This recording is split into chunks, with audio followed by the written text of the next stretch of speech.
साथियों, पढ़ाओ ऑनलाइन पर आपका स्वागत है। अब पढ़ना और याद रखना होगा आसान चित्रों और ट्रिक्स द्वारा सभी सरकारी नौकरियों की तैयारी के लिए एक बेहतरीन प्लेटफॉर्म। चलिए शुरू करते हैं। राजस्थान प्रदेश का सामान्य ज्ञान राजस्थान जीके में आज का विषय है राजस्थान प्रदेश की सामान्य जानकारी। तो चलिए शुरू करते हैं।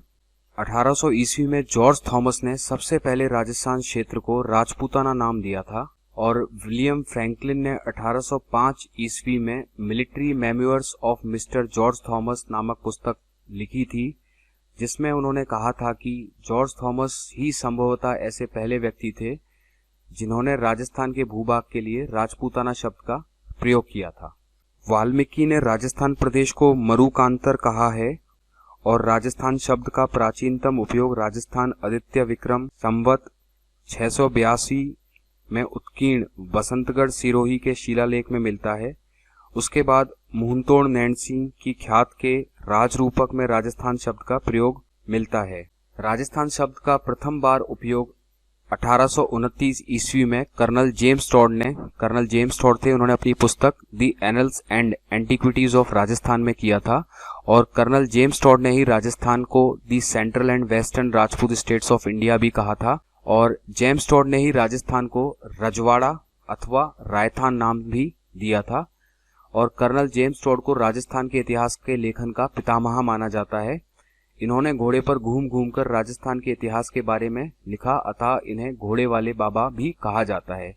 Colonel James Tod British East India Company के एक अधिकारी तथा भारतविद थे। यह पश्चिमी राजपूत राज्यों के पॉलिटिकल एजेंट बनकर उदयपुर आए थे और इन्होंने 5 वर्ष तक राजस्थान की इतिहास विषयक सामग्री एकत्रित की और इंग्लैंड में जाकर वर्ष 1829 में इन्होंने annals and antiquities of Rajasthan अथवा central and western Rajput states of India पुस्तकें लिखी, जिसके बारे में इन्होंने राजस्थान के इतिहास को विस्तृत तौर पर बताया। कर्नल टॉड सर्वेक्षण के सिलसिले में अजमेर और उदयपुर के कई स्थानों पर रहे थे। उनमें भीम नामक कस्बे के निकट समुद्र तल से 3281 फीट ऊंचाई पर बसा एक छोटा सा गांव बोरसवाड़ा भी था, जो कि जंगलों में और अरावली पहाड़ों से घिरा हुआ था। यहाँ से कई किलोमीटर दूर पर भूभाग स्पष्ट दिखाई देता था। उन्हें यह जगह काफी पसंद आई तो उन्होंने उदयपुर के महाराजा भीम सिंह की सहमति से स्वयं के लिए बोरसवाड़ा में एक छोटा सा किला बनवा लिया। चूंकि यह स्थान इतनी ऊंचाई पर था तो इन्हें आसपास की चीजें यहाँ से दिख जाती थी, तो इन्होंने अपना छोटा सा किला यहीं बनवा लिया था और महाराजा भीम सिंह ने कर्नल की सेवाओं से प्रभावित होकर गांव का नाम टॉडगढ़ रख दिया था, जो बाद में टॉडगढ़ कहलाने लगा। टॉडगढ़ आज अजमेर जिले की एक तहसील का मुख्यालय है। कर्नल टॉड के किले में आज एक सरकारी स्कूल चलता है। और central and western states of India पुस्तक का पहली बार हिंदी अनुवाद राजस्थान के प्रसिद्ध इतिहासकार श्री गौरीशंकर हीराचंद्र ओझा ने किया था। इसे हिंदी में प्राचीन राजस्थान का विश्लेषण कहते हैं। तो 26 जनवरी 1950 को भारत सरकार द्वारा इस क्षेत्र को राजस्थान राज्य की मान्यता मिली थी और जयपुर को राजधानी घोषित किया गया था। राजस्थान भारत के उत्तर पश्चिमी भाग में स्थित है। जो राजस्थान है वह भारत के उत्तर पश्चिमी भाग में स्थित है। राजस्थान में कुल 33 जिले हैं। 15 अप्रैल 1982 को धौलपुर 27वां जिला बना था। 10 अप्रैल 1991 को 28वां व 29वां एवं राजसमंद 30वां जिला घोषित हुआ था और 12 जुलाई 1994 को हनुमानगढ़ 31वां जिला घोषित किया गया था और 19 जुलाई 1997 को करौली 32वां जिला बना था और 26 जनवरी 2008 को प्रतापगढ़ 33वां जिला बना था। राजस्थान के प्रशासनिक कार्यों को अच्छे से संभालने के लिए राजस्थान राज्य को 7 संभागों में बांटा गया है, जिसमें भरतपुर 7वां संभाग बनाया गया था, जिसकी अधिसूचना 4 जून 2005 को जारी की गई थी। जो भरतपुर संभाग है वह 2 जिले भरतपुर एवं धौलपुर, जो कि पहले जयपुर संभाग में थे, वहां से लेकर और इसी तरीके से 2 जिले करौली एवं सवाई माधोपुर कोटा संभाग से लेकर 7वां संभाग भरतपुर बनाया गया था, जिसकी अधिसूचना 4 जून 2005 को जारी की गई थी। देख लेते हैं राजस्थान प्रदेश की सामान्य जानकारी। तो राजस्थान राज्य की उत्तर से दक्षिण की जो लंबाई है वह 826 किलोमीटर है एवं पूर्व से पश्चिम की जो चौड़ाई है वह 869 किलोमीटर है और राजस्थान की जो लंबाई चौड़ाई का जो अंतर है वह 43 किलोमीटर का अंतर है। तो उत्तर से दक्षिण की लंबाई 826 किलोमीटर है और पूर्व से पश्चिम की जो चौड़ाई है वह 869 किलोमीटर है। इन दोनों के बीच में 43 किलोमीटर का अंतर है। राजस्थान के उत्तर पश्चिम से दक्षिण पूर्व तक का जो विकर्ण है या डायगोनल है उसकी लंबाई 850 किलोमीटर है, जबकि राजस्थान के दक्षिण पश्चिम से उत्तर पूर्व तक का जो विकर्ण या डायगोनल है उसकी लंबाई 784 किलोमीटर है। तो राजस्थान के उत्तर पश्चिम से दक्षिण पूर्व तक जो विकर्ण बनता है उसकी लंबाई है 850 किलोमीटर और इसी तरीके से दक्षिण पश्चिम से, ये दक्षिण पश्चिम हो गया, दक्षिण पश्चिम से उत्तर पूर्व, दक्षिण पश्चिम से उत्तर पूर्व की जो विकर्ण की जो लंबाई है वह 784 किलोमीटर है। राजस्थान का जो क्षेत्रफल है उसका आकार पतंगाकार है अथवा विषम कोणीय चतुर्भुजाकार है, जिसे रोम्बस भी कहा जाता है, जिसके बारे में सबसे पहले प्रोफेसर टी.एच. हेडले ने बताया था। देख सकते हैं आप, राजस्थान का जो आकार है वह पतंगाकार है, पतंग के जैसा होता है, जो कि विषम कोणीय चतुर्भुजाकार एवं रोम्बस के शेप में होता है। किसी भी देश या प्रदेश की वास्तविक स्थिति के लिए अक्षांशीय और देशांतरीय रेखाओं को से हम ज्ञात कर सकते हैं। तो उसी तरीके से जो राजस्थान का जो विस्तार है वह 23 डिग्री 3 मिनट उत्तरी अक्षांश से 30 डिग्री 12 मिनट उत्तरी अक्षांश तक है। उसी तरीके से 69 डिग्री 30 मिनट पूर्वी देशांतर से 78 डिग्री 17 मिनट पूर्वी देशांतर तक है। और दोनों अक्षांशों के मध्य का जो अंतर है, अक्षांशों के मध्य का अंतर 60 डिग्री 9 मिनट है और देशांतरों के मध्य का जो अंतर है वह 8 डिग्री 47 मिनट है, जो कि लगभग 9 डिग्री के बराबर है। इसी वजह से पूर्व से पश्चिम में सूर्योदय होने में लगभग 35 मिनट 8 सेकंड लगते हैं, लगभग 36 मिनट का अंतर होता है। और 1 डिग्री देशांतर को पार करने में सूर्य को 4 मिनट का समय लगता है।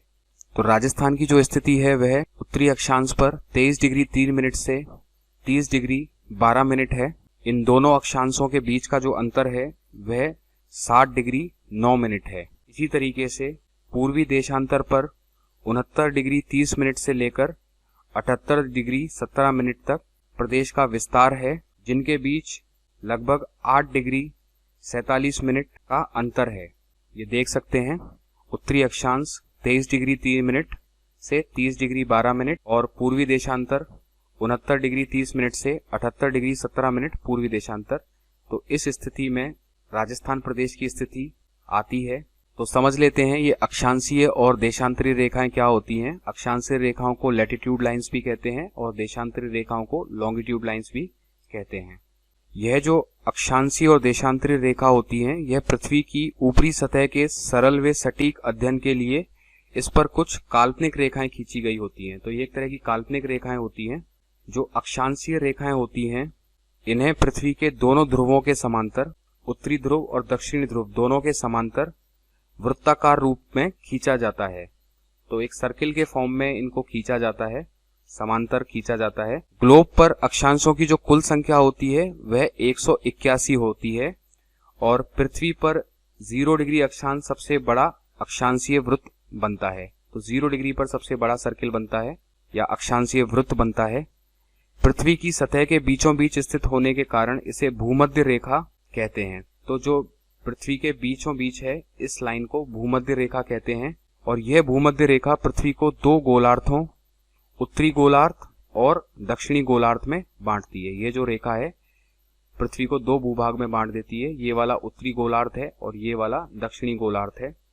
उत्तरी ध्रुव तक अवस्थित सभी अक्षांशों को उत्तरी अक्षांश के नाम से जाना जाता है और दक्षिणी ध्रुव पर अवस्थित सभी अक्षांशों को, ये दक्षिणी ध्रुव है, सभी अक्षांशों को दक्षिणी अक्षांश के नाम से जाना जाता है। अथवा जो 23.5 डिग्री जो रेखा है, यह कर्क रेखा कहा जाता है। इस अक्षांश को, उत्तरी अक्षांश को कर्क रेखा कहा जाता है। इसी तरीके से 23.5 डिग्री दक्षिणी अक्षांश को मकर रेखा कहा जाता है। यह मकर रेखा है। इसी तरीके से देशांतर रेखाएं जो होती हैं वह पृथ्वी की सतह पर उत्तरी ध्रुव से दक्षिणी ध्रुव तक खींची जाती हैं। यह पृथ्वी की सतह पर अर्ध वृत्ताकार रूप में होती हैं और पृथ्वी की सतह पर इनकी जो कुल संख्या होती है वह 360 होती है। इन लाइंस की जो संख्या होती है पृथ्वी पर वह 360 होती है। यह सभी एक दूसरे से 1 डिग्री की दूरी पर खींची गई हुई होती हैं। तो ये जो सारी लाइन हैं ये एक दूसरे से, इनका जो अंतराल होता है वह 1 डिग्री का होता है। और पृथ्वी को 1 डिग्री देशांतर के घूर्णन करने में 4 मिनट का समय लगता है। और इसी देशांतरीय रेखा के आधार पर विश्व भर में समय जोन को निर्धारण किया गया है। 0 डिग्री देशांतर से पूर्व में स्थित देशांतर रेखाओं को पूर्वी देशांतर और इससे पश्चिम से अवस्थित देशांतर रेखाओं को पश्चिमी देशांतर के नाम से जाना जाता है। 180 डिग्री पूर्वी या पश्चिमी देशांतर रेखा को अंतरराष्ट्रीय तिथि रेखा इंटरनेशनल डेट लाइन के नाम से जाना जाता है। और विश्व भर में तारीख का जो निर्धारण होता है वह इसी देशांतर के अनुसार होता है। ये तो हम सभी जानते हैं, क्योंकि पृथ्वी गोलाकार होने के कारण 24 घंटे में 360 डिग्री घूम जाती है, ये हमें पता है। तो 24 घंटे में घूमती है 360 डिग्री। अगर 1 घंटे का निकालेंगे तो 360 को 24 से भाग देंगे तो 1 घंटे में घूमती है 15 डिग्री का घूर्णन करती है। और 1 घंटे में हम जानते हैं 60 मिनट होते हैं, तो 60 मिनट में 15 डिग्री घूमती है। तो उसी तरीके से अगर 1 मिनट में निकालना चाहेंगे तो 1 डिग्री देशांतर का आ जाएगा।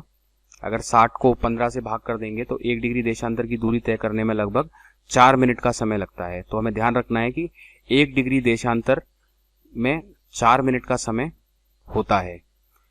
और देशांतर ज्ञात करने के लिए जो यंत्र इस्तेमाल किया जाता है उसे हम क्रोनोमीटर कहते हैं। जो पाली बाड़मेर जिला मुख्यालय है उनका जो अक्षांश है वह समान है। और कर्क रेखा की जो सर्वाधिक लंबाई है वह बांसवाड़ा में है और सबसे कम लंबाई डूंगरपुर जिले में है।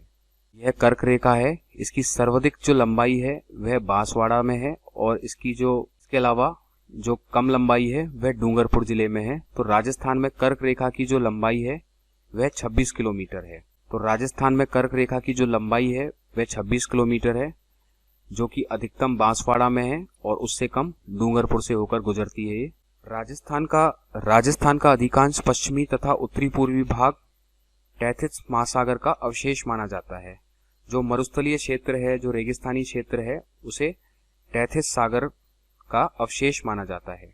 कर्क रेखा पर सूर्य की किरणें 21 जून को सीधी गिरती हैं, जबकि इस रेखा के उत्तरी भाग में कभी भी सूर्य की किरणें सीधी नहीं गिरती हैं। तो ध्यान रखना है साथियों कि सर्वाधिक सीधी किरणें बांसवाड़ा क्षेत्र में तथा सर्वाधिक तिरछी किरणें गंगानगर जिले में गिरती हैं। तो मानचित्र पर देख लेते हैं राजस्थान की सामान्य जानकारी। तो ये हिस्सा हो गया पूर्व, पश्चिम, उत्तर, दक्षिण। तो राजस्थान की जो सीमा है वह पूर्वी भाग में धौलपुर जिले में राजाखेड़ा तहसील के सिलाना गांव में खत्म होती है। तो ये पूर्वी हिस्से में यहाँ तक राजस्थान की सीमा है, सिलाना गांव तक। जैसलमेर के सम तहसील में कटरा गांव तक राजस्थान की सीमा है, यह पश्चिमी भाग है। श्री गंगानगर जिले के गंगानगर तहसील के कोणा गांव में राजस्थान की सीमा खत्म होती है और दक्षिण में बांसवाड़ा के कुशलगढ़ तहसील के बोरकुंड गांव में राजस्थान की सीमा समाप्त होती है। तो पूर्व में सिलाना गांव धौलपुर, पश्चिम में कटरा गांव जैसलमेर, उत्तर में कोणा गांव श्री गंगानगर और दक्षिण में बोरकुंड गांव बांसवाड़ा में राजस्थान की सीमा समाप्त हो जाती है। तो सबसे पहले देख लेते हैं राजस्थान की अंतर्राष्ट्रीय सीमा जो कि पाकिस्तान के साथ बनती है। तो अंतर्राष्ट्रीय सीमा पाकिस्तान के साथ है जिसे रेड क्लिफ कहा जाता है, जो कि 1070 किलोमीटर लंबी है। जो श्री गंगानगर है वह पाकिस्तान सीमा पर सबसे नजदीक का जिला मुख्यालय है। श्री गंगानगर है वह सबसे नजदीक का जिला मुख्यालय है। और जो बीकानेर है वह पाकिस्तान सीमा पर सर्वाधिक दूर का जिला मुख्यालय लगता है। अगर संभाग की बात की जाए तो सबसे नजदीक का जो संभाग है जो पाकिस्तान की सीमा से लगता है वह बीकानेर है।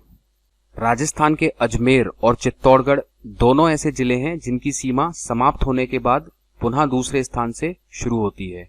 तो अजमेर और चित्तौड़गढ़ ऐसे 2 जिले हैं जिनकी सीमा समाप्त होकर पुनः दूसरे स्थान से लग जाती है। राजस्थान में सबसे पहले सूर्योदय एवं सूर्यास्त धौलपुर में होता है और राज्य में सबसे बाद में सूर्योदय एवं सूर्यास्त जैसलमेर में होता है। अगर अंतर्राज्यीय सीमा की बात की जाए तो कई राज्यों के साथ राजस्थान की सीमा लगती है, जिसमें सबसे लंबी सीमा मध्य प्रदेश के साथ लगती है जो कि 1600 किलोमीटर लगती है, और पंजाब के साथ सबसे छोटी अंतर्राज्यीय सीमा लगती है जो कि 89 किलोमीटर लगती है अथवा 89 किलोमीटर लगती है। जो श्री गंगानगर हनुमानगढ़ का क्षेत्र है उसे नाली क्षेत्र कहा जाता है, क्योंकि यह घग्गर नदी का बहाव क्षेत्र था, इस वजह से इसे नाली क्षेत्र भी कहा जाता है। नागौर है, यह राजस्थान में मध्य का जिला लगता है, तो नागौर को राजस्थान में मध्य का जिला कहा जाता है। राजस्थान के काफी जिले किसी न किसी आकृति से मेल खाते हैं, तो उन्हें उनके आकार के हिसाब से भी विभाजित किया गया है, जैसे सीकर कटोरे नुमा अथवा प्याली नुमा अथवा अर्ध चंद्राकार जैसा दिखता है। इसी तरीके से जो टोंक है वह पतंगाकार एवं सम चतुर्भुजाकार दिखता है। अजमेर है वह त्रिभुजाकार आकृति में दिखता है। भीलवाड़ा है वह आयताकार दिखता है।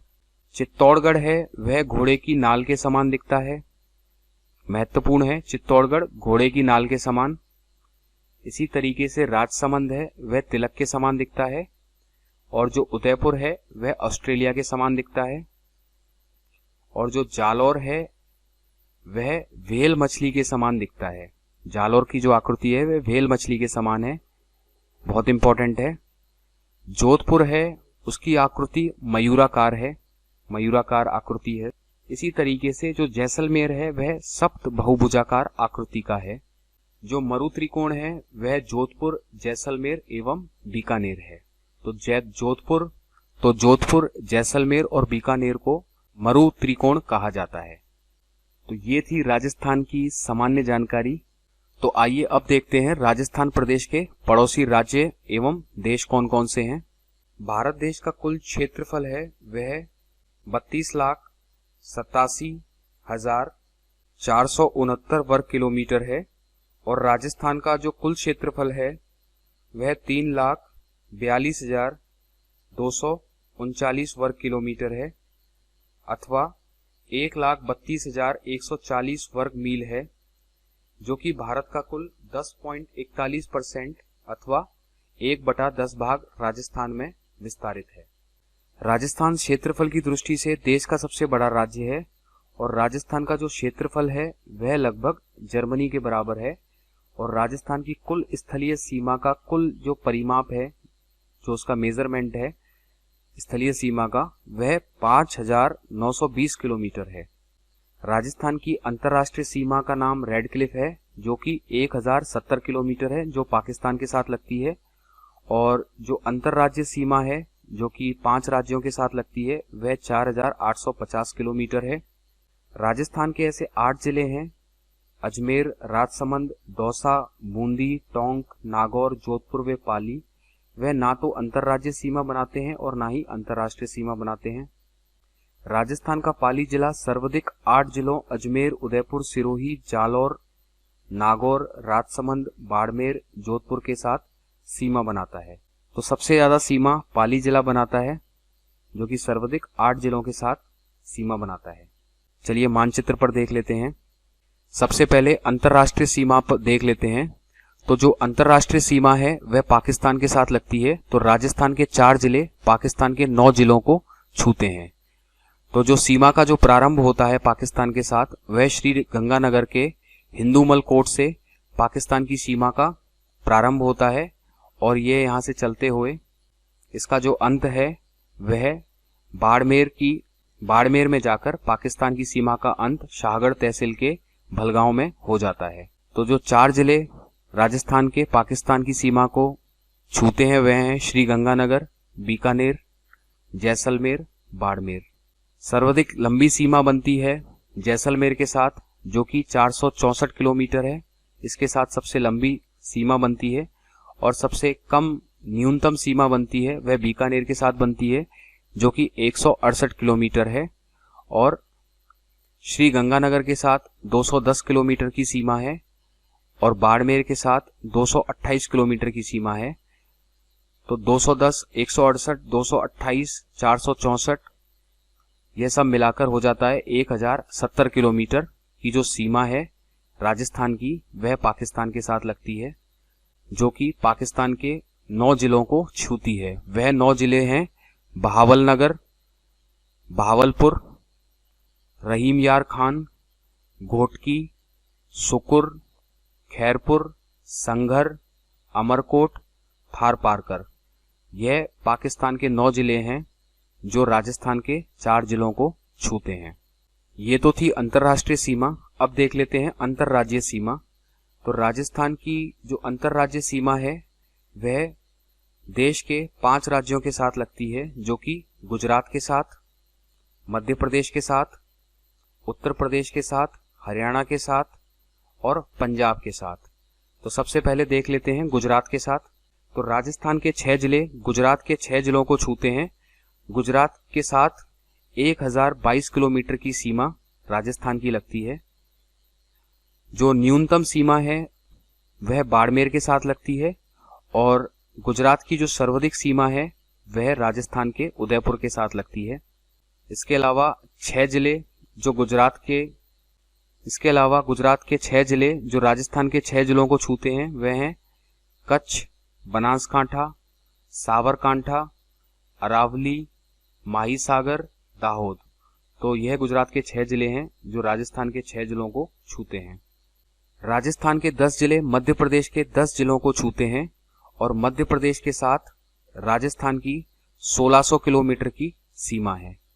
तो जो सर्वाधिक सीमा मध्य प्रदेश की राजस्थान के साथ लगती है वह झालावाड़ जिले के साथ लगती है और जो न्यूनतम सीमा है मध्य प्रदेश की राजस्थान के साथ वह भीलवाड़ा जिले के साथ लगती है। बाकी मध्य प्रदेश के 10 जिले जो राजस्थान के 10 जिलों के साथ सीमा बनाते हैं वह हैं मुरैना, शिवपुरी, श्योपुर, गुना, राजगढ़, नीमच, मंदसौर, अगरमालवा, रतलाम, झाबुआ। तो यह मध्य प्रदेश के 10 जिले हैं जो पूछ लिए जाते हैं। इसके अलावा जो अगला राज्य है जो राजस्थान के साथ सीमा बनाता है वह है उत्तर प्रदेश। राजस्थान के 2 जिले उत्तर प्रदेश के 2 जिलों को छूते हैं और उत्तर प्रदेश के साथ जो सीमा बनती है वह 877 किलोमीटर की सीमा बनती है, जिसमें सर्वाधिक लंबी सीमा भरतपुर के साथ बनती है और न्यूनतम सीमा धौलपुर के साथ बनती है। तो उत्तर प्रदेश के ऐसे 2 जिले हैं जो राजस्थान के 2 जिलों को छूते हैं, वह हैं मथुरा और आगरा। इसी तरीके से राजस्थान के 7 जिले हरियाणा के 7 जिलों को छूते हैं। हरियाणा के साथ 1262 किलोमीटर की सीमा राजस्थान की बनती है। तो जो सर्वाधिक लंबी सीमा है वह हनुमानगढ़ जिले के साथ बनती है और जो न्यूनतम सीमा है वह जयपुर जिले के साथ बनती है। तो हरियाणा के वह 7 जिले हैं जो राजस्थान के साथ सीमा बनाते हैं, वह हैं सिरसा, फतेहाबाद, हिसार, भिवानी, महेंद्रगढ़, रेवाड़ी और नुहू, मेवात। तो यह 7 जिले हरियाणा के राजस्थान के 7 जिलों के साथ सीमा बनाते हैं। इसी तरीके से राजस्थान के 2 जिले हैं जो कि पंजाब के 2 जिलों के साथ सीमा बनाते हैं और पंजाब के साथ 89 किलोमीटर की सीमा 89 किलोमीटर की सीमा बनती है। तो पंजाब के 2 जिले हैं फाजिल्का और मुफ्तसर, जो कि राजस्थान के जिलों के साथ सीमा बनाते हैं, जिसमें सर्वाधिक लंबी सीमा पंजाब की श्री गंगानगर के साथ है और न्यूनतम सीमा पंजाब की हनुमानगढ़ के साथ है। तो ऐसे 5 राज्य हैं राजस्थान जो कि राजस्थान के साथ तो ऐसे 5 राज्य हैं जो राजस्थान के साथ अंतर्राज्यीय सीमा बनाते हैं, जिसमें सबसे लंबी सीमा मध्य प्रदेश के साथ बनती है जो कि 1600 किलोमीटर है और सबसे छोटी सीमा पंजाब के साथ बनती है जो कि 89 किलोमीटर है, 89 किलोमीटर है। हमें न्यूनतम सीमा और अधिकतम सीमा अच्छे से ध्यान में रखनी है कि किस जिले के साथ किस राज्य की अधिकतम एवं न्यूनतम सीमा लगती है। इसके अलावा राजस्थान के ऐसे 8 जिले हैं जो ना तो अंतर्राज्यीय सीमा बनाते हैं और ना ही अंतर्राष्ट्रीय सीमा बनाते हैं।